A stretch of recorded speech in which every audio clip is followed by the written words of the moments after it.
Assalamualaikum warahmatullahi wabarakatuh. Salam sejahtera untuk kita semua. Bagaimana teman-teman kabarnya pada hari ini? Semoga kita selalu dalam keadaan sehat walafiat ya.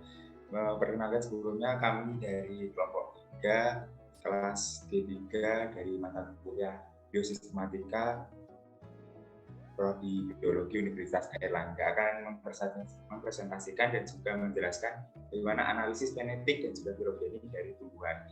Video ini kami gunakan untuk memenuhi tugas praktikum dari Biosistematika di tahun 2022.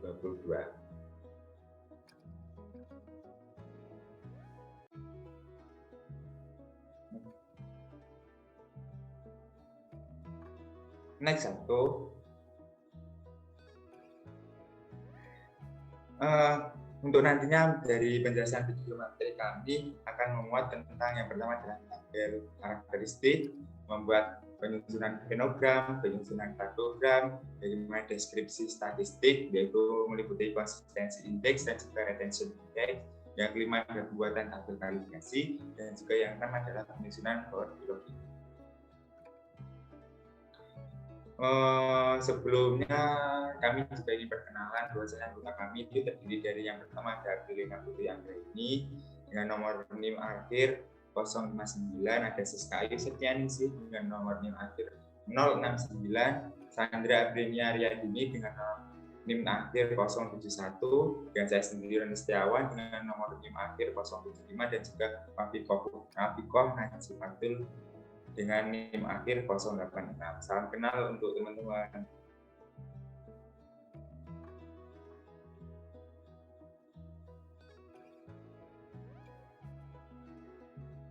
Selanjutnya yaitu ada glosarium. Pengertian yang pertama ada biosistematika adalah ilmu yang mempelajari keanekaragaman organisme dan hubungan antar kerabat. Lalu yang kedua ada plesiomorfi, adalah sifat atau karakter tetua yang dimiliki tetua dan tidak berubah pada anggota keturunan.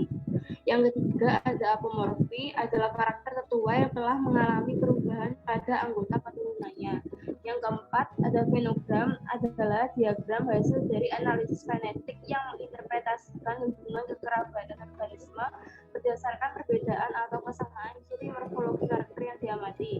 Yang kelima ada fenetik, adalah suatu pengklasifikasian berbagai macam organisme berdasarkan perbedaan atau kesamaan ciri morfologi karakter yang dapat teramati. Yang keenam ada kladogram, adalah diagram hasil dari analisis statistik. Yang ketujuh ada klasistik, adalah suatu pengklasifikasian suatu organisme berdasarkan rangkaian sejarah perkembangan evolusi dari suatu takson. Next. Lalu yang ke-8 ada pontologeni, adalah diagram yang menunjukkan kekerabatan evolusioner di antara spesies. Yang ke-9 ada parsimoni, adalah prinsip penghematan atau pemberian. Yang ke-10 ada homoplasi, adalah karakter yang dimiliki bersama oleh dua atau beberapa taksa.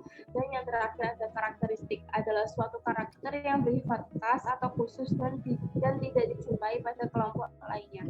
Next.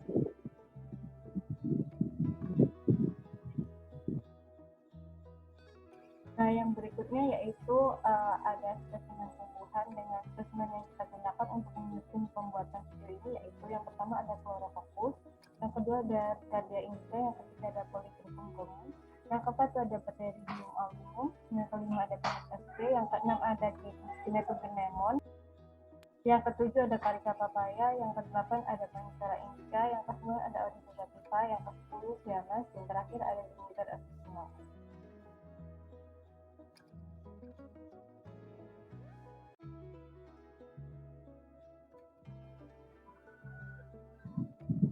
Lalu selanjutnya yaitu tabel karakteristik.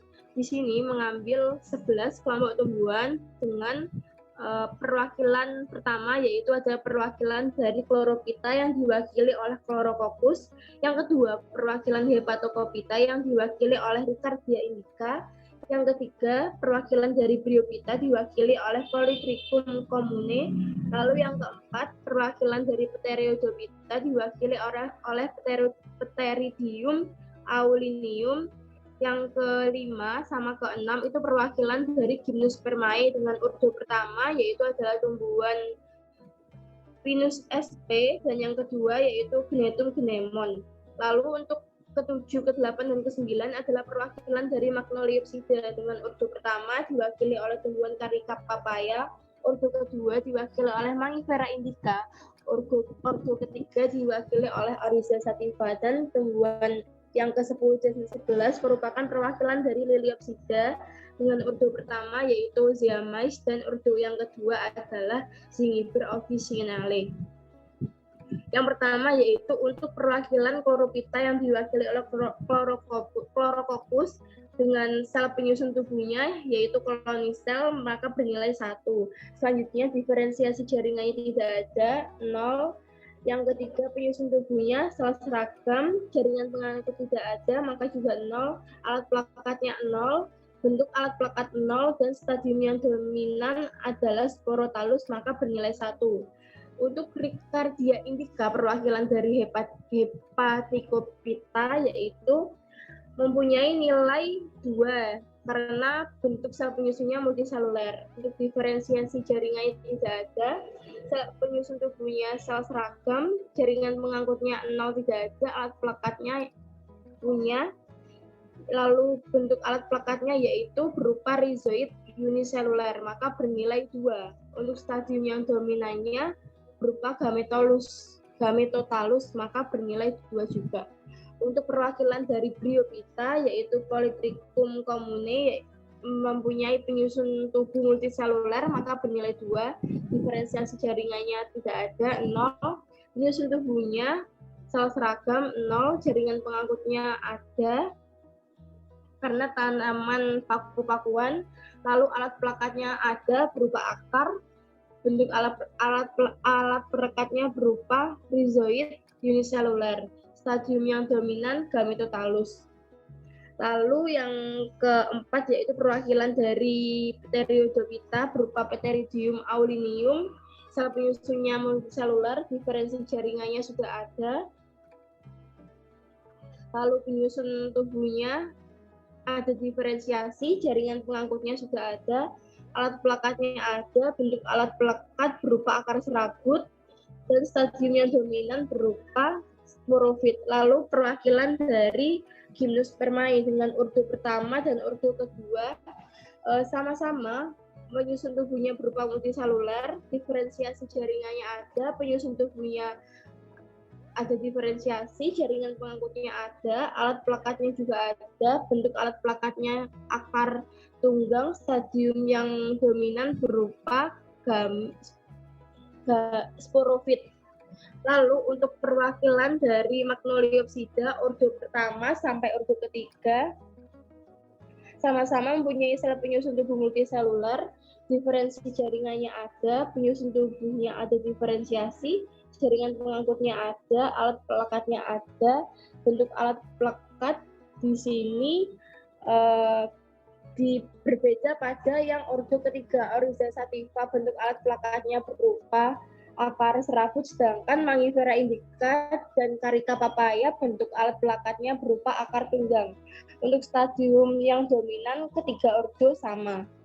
Lalu yang perwakilan Liliopsida ordo pertama dan ordo kedua sama-sama mempunyai penyusun tubuh multiseluler, diferensiasi jaringannya ada, penyusun tubuhnya ada diferensiasi, jaringan pengangkutnya ada, alat plakatnya ada, bentuk alat plakatnya akar serabut, stadium yang dominan yaitu sporofit. Next.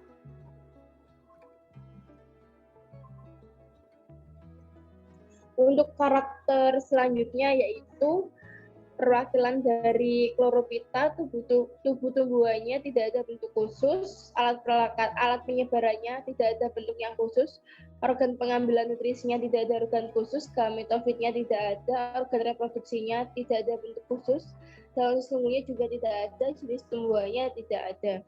Lalu untuk perwakilan Hepatocophyta itu mempunyai karakter yang sama dengan Bryophyta, yaitu sama-sama mempunyai tubuh tumbuhan talus, alat penyebarannya spora, organ pengambilan nutrisinya Rhizoid, gametofitnya bebas, organ reproduksinya tidak ada bentuk khusus, daun sesungguhnya tidak ada, jenis daunnya juga tidak memiliki.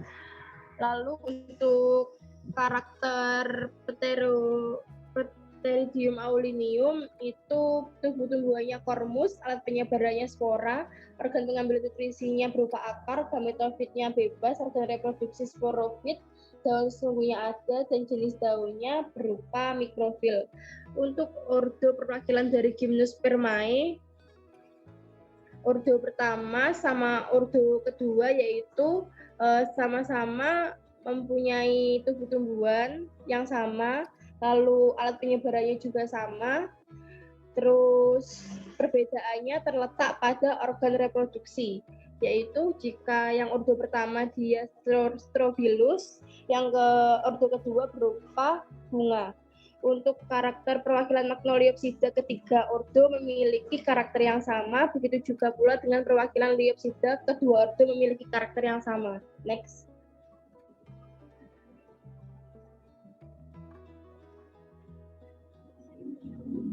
Nah, untuk karakter yang terakhir sampai ke 24 dari perwakilan Chlorophyta sampai perwakilan Bryophyta memiliki memiliki jenis karakter yang sama. Lalu untuk perwakilan dari Pteridophyta di sini memiliki venasi daun yang bercabang. Lalu kotiledonya sama dengan perwakilan Chlorophyta, Hepatophyta, dan Bryophyta. Sampai seterusnya juga sama dengan perwakilan ketiga bahan sebelumnya.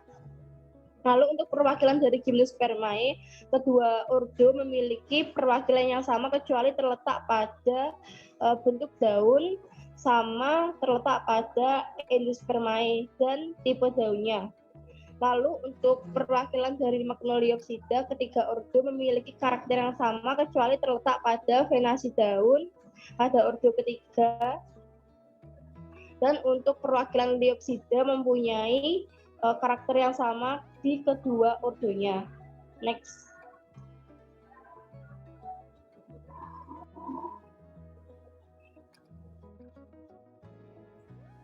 Kemudian ada tabel jumlah perbedaan karakter. Nah, tabel ini dapat ditentukan berdasarkan perbedaan antar takson yang dapat dilihat di tabel karakteristik. Kita ambil contoh takson BC.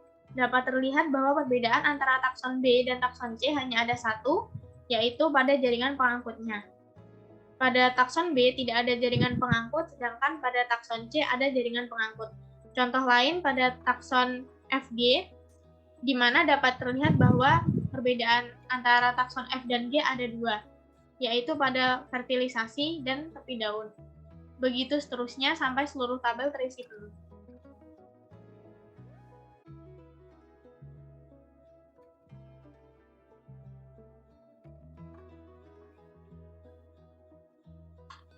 Selanjutnya adalah menyusun fenogram yang berdasarkan dengan tabel karakter yang sebelumnya. Di mana semakin banyak perbedaannya, maka semakin jauh hubungan kekerabatannya. Langkah yang pertama adalah memilih takson yang memiliki jumlah perbedaan paling sedikit, lalu mengurutkannya dari yang terkecil hingga terbesar, lalu menghitungnya. Dapat dilihat dari tabel di sebelah kanan ini, jumlah perbedaan 1, ada B dengan C, F dengan H, G dengan H, J dengan K, dan seterusnya. Lalu selanjutnya adalah memilih karakter 2 takson dengan perbedaan karakter terkecil. Yaitu ada 2 kemungkinan. Yang pertama adalah B dan C, kemudian F dan H. Keduanya itu memiliki perbedaannya 1, berarti harus dipilih salah satu. Lalu menghitung jarak keduanya yang sama-sama 0,5. Lalu selanjutnya adalah memilih takson G terhadap FH. Karena kalau misalkan dilihat dari perbedaan 1 yaitu BC, FH, GH, dan JK, FH dan GH ini memiliki jumlah perbedaan 1, sehingga kita memilih jarak G terhadap FH yang jarak pangkalnya itu sebesar 0,75 setelah dihitung. Lalu selanjutnya memilih takson I terhadap GFH. Kenapa memilih takson I? Karena B sudah terhubung dengan C, F sudah terhubung dengan H, G juga seperti itu, F juga sudah terhubung dengan G, terkecuali H belum terhubung dengan I yang bisa kita lihat dari perbedaan kedua. Sedangkan pada perbedaan pertama, J itu belum terhubung dengan K karena kita belum menghitung jarak J dan K tersebut. Lalu menghitung jarak I dan terhadap GFH yang didapatkan jaraknya itu sebesar 1,3. Lalu selanjutnya menghitung jarak J terhadap IGFH. Kenapa jarak J? Karena G sudah terhubung dengan I belum terhubung dengan J. Jadi kita menghubungkan dulu I dengan J. Setelah dihitung, jarak pangkalnya adalah sebesar 2,25. Lalu selanjutnya menghitung jarak K terhadap JI GFH. Nah, setelah dilihat dari jumlah perbedaan di samping,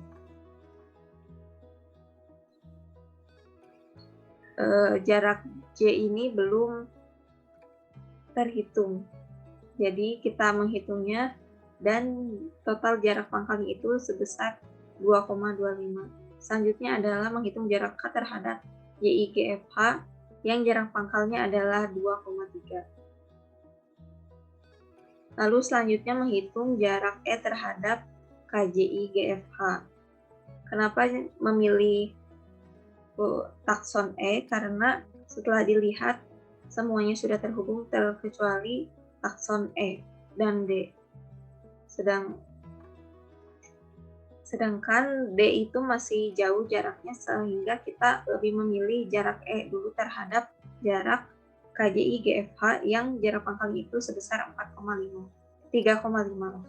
Selanjutnya menghitung jarak D terhadap E KJI GFH yang total jarak pangkalnya itu sebesar 5,21. Nah, dari takson D terhadap EKJI GFH ini sudah terhitung semuanya. Selanjutnya yang belum terhitung adalah A, B, dan C. Sehingga kita menghitung jarak A terhadap BC yang jarak pangkalnya itu adalah sebesar 4. Lalu selanjutnya menghitung jarak ABC terhadap DE KJI GFH. Yang pertama adalah menghitung satu-satu dulu dari A terhadap DE KJI GFH, lalu jarak B terhadap DE KJI GFH, lalu jarak C terhadap DE KJI GFH. Lalu selanjutnya jarak totalnya itu di total lalu dibagi 3 yang berjumlah 17,87 sehingga jarak pangkal keseluruhannya itu sebesar 17,87. Next.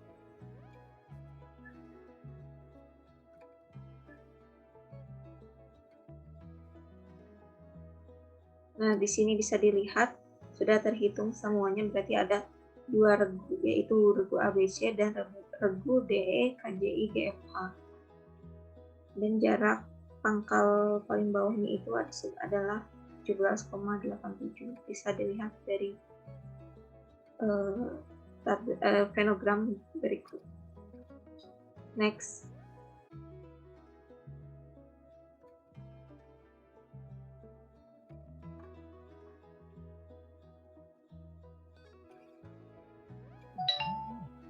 Baik, untuk selanjutnya ya adalah dilanjutkan untuk menyusun kartogram.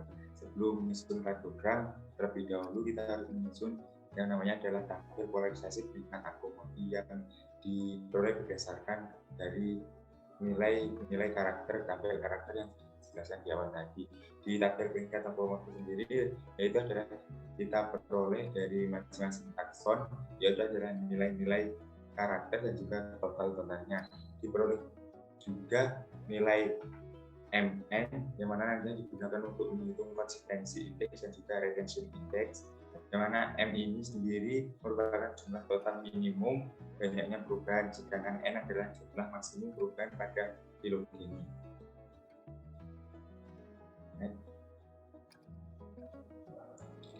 setelah disusun tabel akomodir, selanjutnya dalam menyusun dan menghitung kladogram. Langkah pertama adalah yang pertama menggabungkan dari dua takson yang peringkat akomodirnya paling rendah.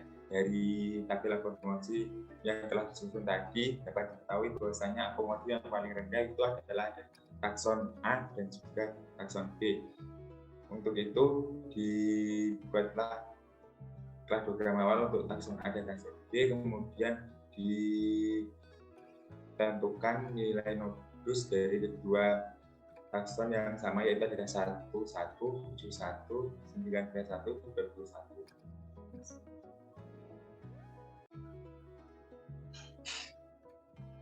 Untuk langkah kedua yaitu adalah menggabungkan takson dengan nilai akomodir terendah selanjutnya. Dari berdasarkan tabel akomodir, bahwasanya untuk akomodir yang terendah yaitu adalah pada takson C. Untuk menentukan apakah nantinya takson C akan bercabang melalui takson B atau takson A atau di pertengahan antara takson A dan B, dilakukan perhitungan, yaitu yang pertama ditentukan terlebih dahulu nilai AB berdasarkan nilai-nilai karakter dari tabel akomodir yang sebelumnya ditentukan, yaitu dapat diketahui nilai AB, kemudian nilai AB dihubungkan terhadap takson C, yaitu diperoleh beda sebesar 5. Untuk kemudian takson A terhadap takson C diperoleh beda sebesar 10, dan takson B terhadap takson C diperoleh beda sebesar 1. Karena takson B terhadap C mempunyai beda sebesar 1 dan merupakan beda yang paling kecil, untuk percabangan C diambil dari takson dari B. Kemudian ditentukan nilai nodus yang dimiliki oleh C dan B namun tidak dimiliki oleh A, yaitu adalah pada nilai karakter 1, 2, 5, 1, 6, 2, 7, 2, 8, 1, 9, 1, 10, 1, dan juga 11, 1.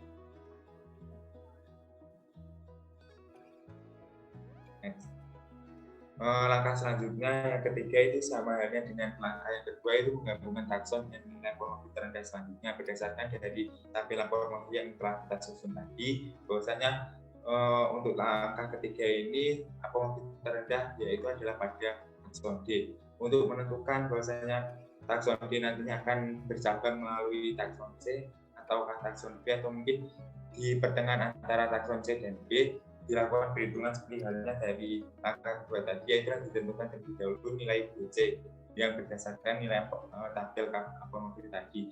Kemudian dari nilai BC dihubungkan terhadap takson D dan diperoleh beda sebesar 28.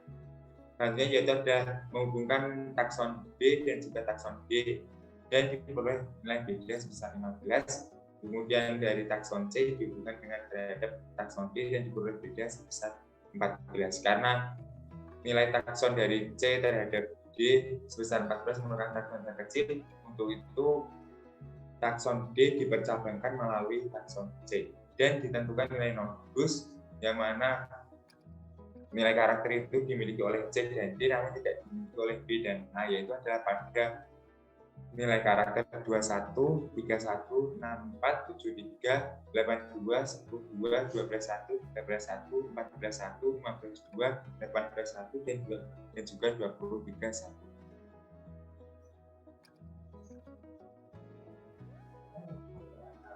Untuk langkah selanjutnya itu langkah keempat, seperti halnya langkah kedua dan langkah ketiga, itu adalah menggabungkan takson dengan nilai akomodir terendah, yang mana pada langkah keempat ini berdasarkan tabel akomodir yaitu adalah pada takson E. Untuk menentukan apakah nantinya takson E ini bercabang melalui takson D atau takson C atau takson pertengahan antara C dan D, maka dilakukan perhitungan. Yang pertama ditentukan terlebih dahulu dari CD berdasarkan dari tabel akomodir. Kemudian dari CB terhadap takson E diperoleh beda sebesar 20, dan dari takson C terhadap takson E diperoleh beda sebesar 18, dan takson D terhadap takson E diperoleh beda sebesar 10. Karena takson D terhadap E memiliki besar beda sebesar 8 yang merupakan beda yang paling terendah, Untuk itu, untuk takson E bercabang melalui takson D. Kemudian ditentukan nilai dari nodus yang dimiliki oleh takson E dan D, namun tidak dimiliki oleh takson C, B, dan A. Dan diperoleh nilai tersebut adalah 63, 92, 11, 2, 12, 2, 16, 1, 18, 0, 12, 22.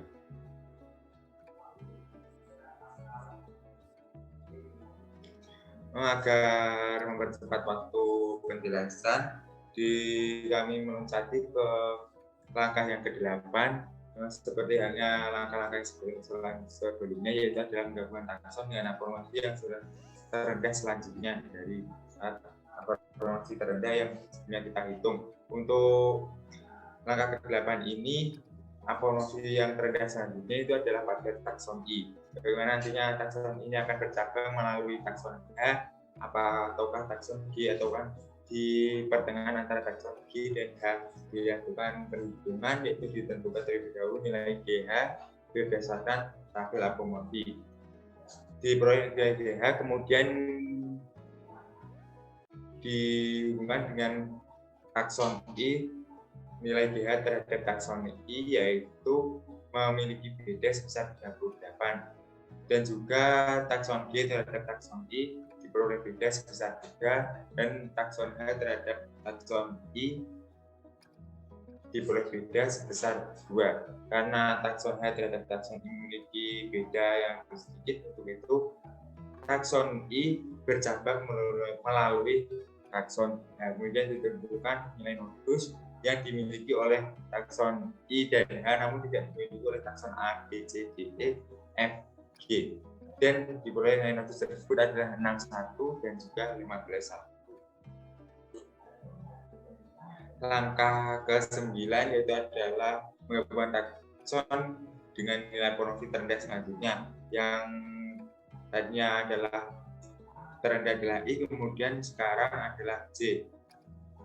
Kemudian untuk menentukan nantinya takson J ini akan bercabang melalui takson I ataukah takson H, atau di pertengahan antara takson I dan H, dilakukan perhitungan, yaitu adalah hitungan nilai HI terlebih dahulu berdasarkan tabel akomodir, dan diperoleh nilai HI kemudian dihubungkan terhadap takson J, diperoleh beda sebesar 34, kemudian dihitung juga takson H terhadap takson J, diperoleh beda sebesar 5, dan juga takson I terhadap takson J diperoleh beda sebesar 3. Karena nilai takson I terhadap J memiliki beda yang lebih kecil, maka dari itu untuk takson J dicabangkan melalui takson I. Dan ditentukan nilai nodus yang dimiliki oleh takson J dan I, namun tidak dimiliki oleh takson A, B, C, D, E, F, G, H. Dan nilai nodus tersebut yaitu adalah 18,2 dan juga 24,1.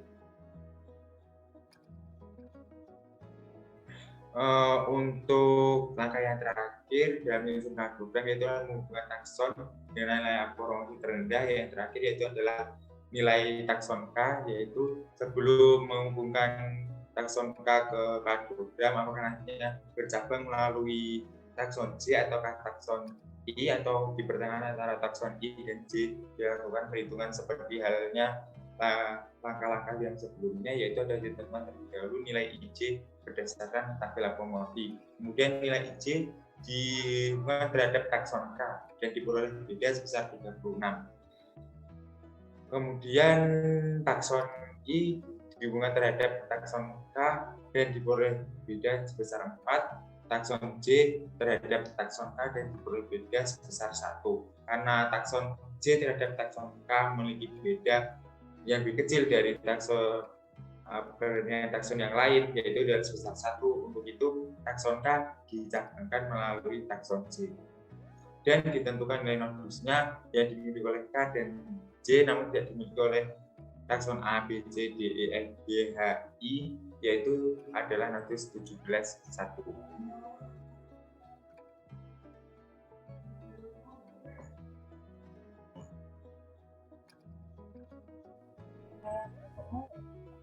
Sifat semua Timoney. Fungsi Timoney ini itu bertujuan untuk mendapatkan kladogram dengan karakter yang sesederhana mungkin, dengan merubah bentuk kladogramnya ke dalam bentuk yang paling sederhana. Nah, cara untuk merubah bentuk kladogram ke dalam bentuk sederhana ini dimulai dari karakter takson yang paling presomorfi menuju karakter takson yang paling atomorfi.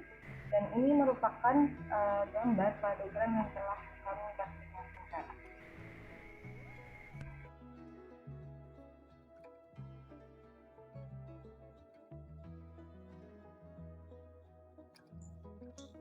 Selanjutnya kita akan membahas tentang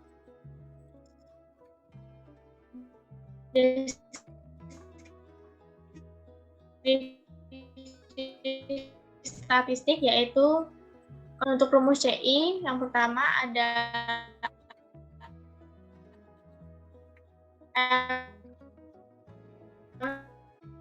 M per S, dengan M merupakan jumlah total merupakan banyaknya perubahan yang ada di struktur kladogram. Maka CI adalah 41/43 sama dengan 0,95.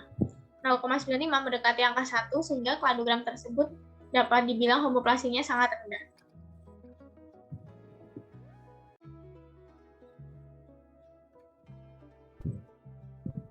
Kemudian untuk RI mempunyai rumus N-S per N-M, dengan N merupakan jumlah maksimum perubahan pada pohon filogenia atau kladogram, dan M merupakan jumlah total minimum banyaknya perubahan yang diharapkan dari data. M dan N ini dapat ditemukan di tabel transformasi. Kemudian untuk S adalah banyaknya perubahan yang ada di struktur kladogram.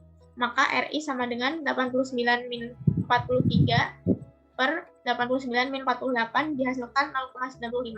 0,95 mendekati angka 1 sehingga kladogram yang telah dibuat telah mampu membedakan antar spesies dengan baik.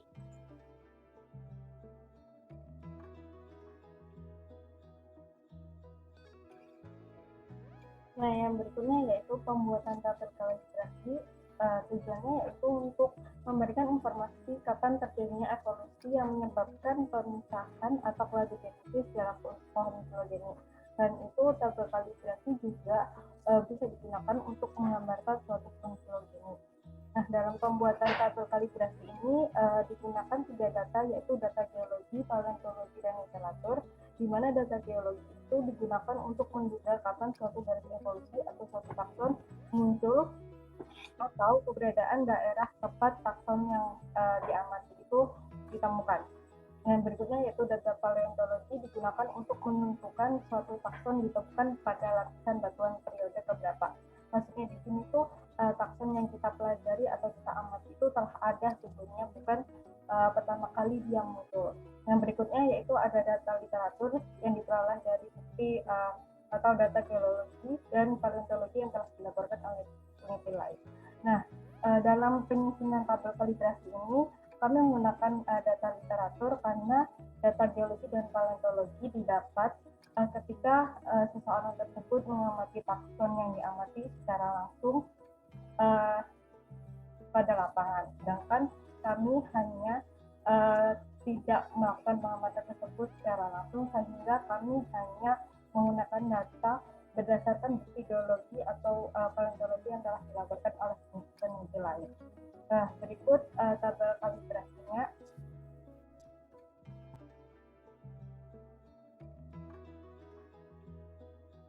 Nah, langkah yang terakhir yaitu pembuatan pohon filogeni, di mana pembuatan pohon filogeni ini terlebih dahulu untuk membuat kurva garisnya dengan X-nya yaitu nama taksonnya, sedangkan ini adalah urutan dari takson kemunculan awal atau pertama kali takson tersebut muncul.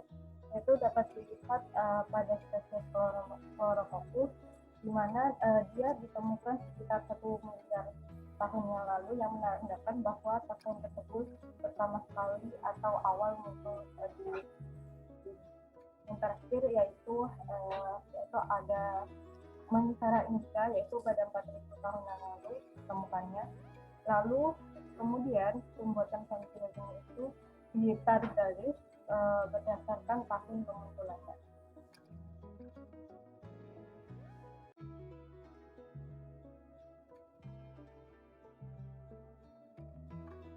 Sekian pemaparan video dari kelompok kami. Apabila terdapat kesalahan, kami mohon maaf. Wassalamualaikum warahmatullahi wabarakatuh.